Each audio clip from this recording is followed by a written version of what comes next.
Hallo und herzlich willkommen bei Einfach Japanisch. Ich bin Hiro und heute möchte ich über eine Geste erzählen. Man sieht hin und wieder, wie sich die Japaner halt dann etwas komisch verhalten, wenn sie zum Beispiel telefonieren. Hi, moshi moshi, hi, wakarimashita, arigatou gozaimasu. Sumimasen.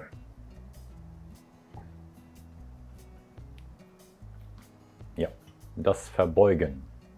Das können sie auch nicht lassen, selbst wenn sie telefonieren. Los geht's! Die Verbeugung, die macht man, um sich zu entschuldigen oder um sich zu bedanken. Da gibt es 3 verschiedene Arten. Und zwar einmal das Eshaku, Kere und Saikere. Das Eshaku benutzt man für leichte Begrüßung.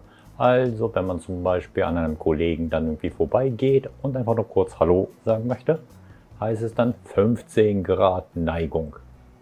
Nicht mehr, nicht weniger. 15. 16 wäre zu viel, 14 wäre zu wenig. So lautet das im Manierenbuch.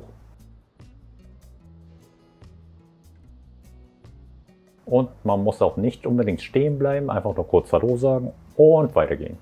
Das reicht schon. Zweite Stufe Kere. Das benutzt man zur Begrüßung oder zum Abschied. Also wenn man sagen möchte, es freut mich, Sie kennenzulernen, oder wenn man sich verabschiedet, wie zum Beispiel, ja, vielen Dank für heute und hoffentlich sehen wir uns beim nächsten Mal. Dann heißt es dann erstmal irgendwas sagen, was man sagen möchte, was man loswerden möchte, und dann im Anschluss 30 Grad Winkel nach vorne und wieder zurück. Das wäre die richtige Begrüßung.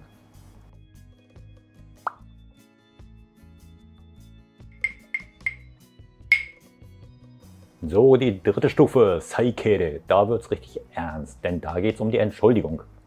Diese Variante wird dann durchgeführt mit 45 Grad Winkelneigung oder bis 90 Grad, wenn man möchte.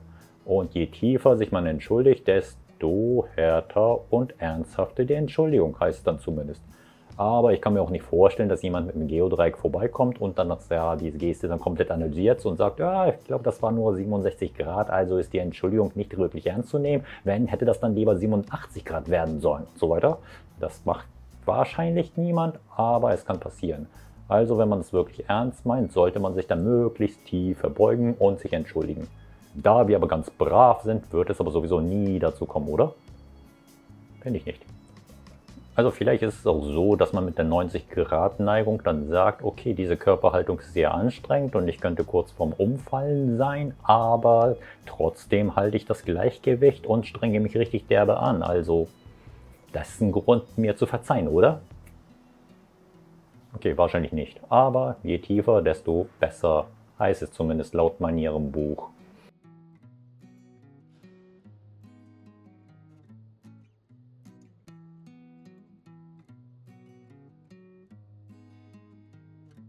Wobei ich persönlich niemanden gesehen habe, außer bei Pressekonferenzen, um sich zu entschuldigen wegen irgendwelches Problems, dass sich jemand bei 90 Grad Winkel dann so richtig entschuldigt hat. Also im Real Life eher weniger zu sehen, nur im TV oder bei solchen, ja, großen Sachen, wenn zum Beispiel irgendein Politiker oder irgendwelche Firmenchefs dann was angestellt haben. Nur dann sieht man sowas. Okay, das ist auch im Real Life, aber halt zumindest nicht in meiner Umgebung. Nur früher, vor Jahrhunderten, war es dann üblich gewesen, im Japan sich dann zu entschuldigen mit dem Dogeza. Also sich zu Boden werfen, auf dem Boden liegen und dann noch mit dem Kopf zu Boden. Auch da heißt es dann, je tiefer, desto besser. Besser oder ernster. Und man hat auch nach einer Möglichkeit gesucht, um das etwas einfacher zu machen, also wie es dann im Stehen funktioniert. Und so wurde die Tradition des Verbeugens im Stehen aus China importiert und etwas erweitert und aufgeteilt in die genannten 3 Stufen.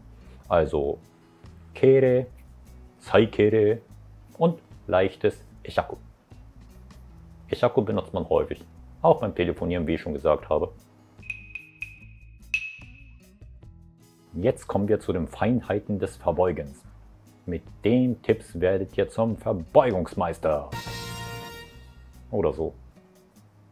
Also es ist wichtig, dass man halt in die Augen schaut, vor dem Verbeugen und nach dem Verbeugen. Augen schauen, verbeugen, Kopf hoch, in die Augen schauen. Ja. Und es ist auch wichtig, also nicht während des Verbeugens irgendwas zu sagen, also dass es einem leid tut, sondern erstmal zu Ende sprechen, danach die Verbeugung und wieder zurück.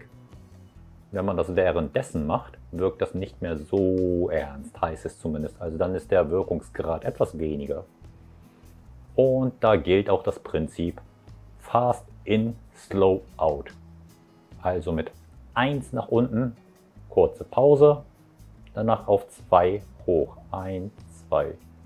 Sprich, alles zusammengefasst, in die Augen schauen, etwas sagen, es tut mir leid, danach Fast in, mit 1 runter, 1 Pause und 2 hoch. 1, 2 und wieder in die Augen schauen.